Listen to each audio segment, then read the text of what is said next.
نسل انصاف کے حامی سرگرم کارکن کہتے ہیں کہ امریکہ بھر میں گزشتہ ماہ شروع ہونے والے مظاہرے نہ تو نئے ہیں اور نہ ہی ان کی واحد وجہ جارج فلوئڈ کی ہلاکت ہے، بلکہ یہ تحریک کئی برسوں کی منظم کوششوں اور پولیس کے ہاتھوں ہونے والی ہلاکتوں میں مسلسل اضافے کے بعد سامنے آئی ہے۔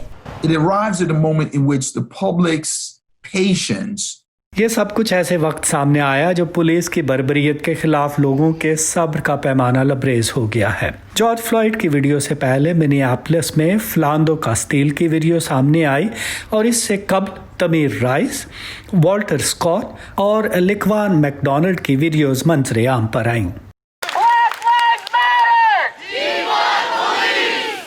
بعض مظاہرین اسے بھی غور سے دیکھ رہے ہیں کہ کووڈ-19 نے کیسے ان مظاہروں کے جاری رہنے میں کردار ادا کیا ہے۔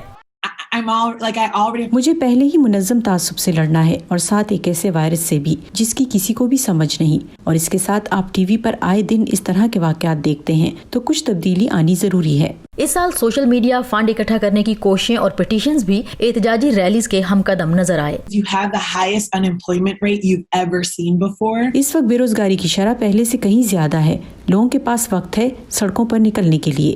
اب ہمیں احساس ہوا ہے کہ ہم اپنے دوستوں کے ساتھ مل کر پٹیشن دائر کر سکتے ہیں اور مظاہرین کو پانی پلانے کے لیے رضاکاروں کو آمادہ کیا جا سکتا ہے۔ حالیہ ہفتوں میں مظاہروں میں شامل سیاہ فام امریکی سمجھتے ہیں کہ ان کے خلاف متعصبانہ رویہ نیا نہیں۔ میں ایک سیاہ فام خاتون ہوتے ہوئے اس رویے کے ساتھ پلی بڑی ہوں، یہ سب نیا نہیں۔ سرگرم کارکنوں کا کہنا ہے کہ اس حوالے سے آگاہی پھیلانے میں سوشل میڈیا نے اہم کردار ادا کیا ہے۔ young people crafting hashtags, crafting messages.